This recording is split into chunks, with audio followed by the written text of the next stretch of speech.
1925. And I'll talk about this gentleman a little more because I'm just fascinated by his story. A gentleman called Sidney Montague Jacob, Englishman born in the Punjab.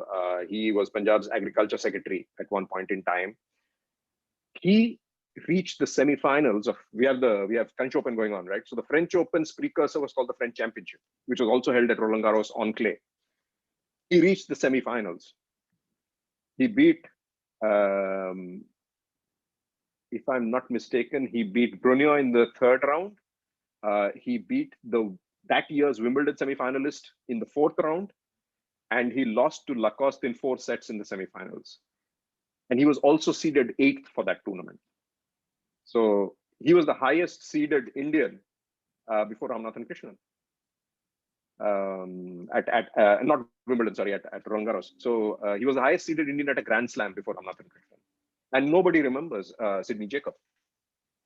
And I'll tell you, if you give me 2 more minutes, I'll tell you a very interesting story about Sidney Jacob, which I think you will enjoy and which has been completely lost until I wrote the story. So 1919, Jallianwala Bagh massacre. Sidney Jacob was the agriculture secretary at that time. He was in the villages taking care of some issues. He came back in the evening and found that the massacre had happened. Brigadier Dwyer had already, gone back to his barracks. General Dwyer wasn't there because he was, I think he might have been in Jalandhar. I'm not sure, but he wasn't in Amritsar.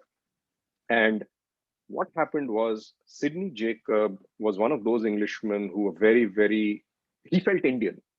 In his heart, he felt Indian. So when he played in any of the then Grand Slam tournaments, he played under the Indian flag. He played under the British Indian flag, which existed at that time. He didn't play as a British citizen. He played as an Indian citizen. Okay. What he did was he wrote a full account of exactly what Brigadier Dwyer had done. He couldn't stop it, but he did the next best thing. So he wrote that account. He drove 3 hours to General Dyer, woke him up at 3 a.m. in the morning, made him acknowledge and stamp that report. In the end, if you remember history, Brigadier Dwyer, when he went back to Singh, the only punishment that he got was his pension and his rest of his life after he retired was destroyed because of what he had done at Jallianwala Bagh. And that was the only retribution that was done. And that retribution happened only because of the report written by Sidney Jacob, who was a tennis player. That actually, tells us one other thing which, a lot of people debate about.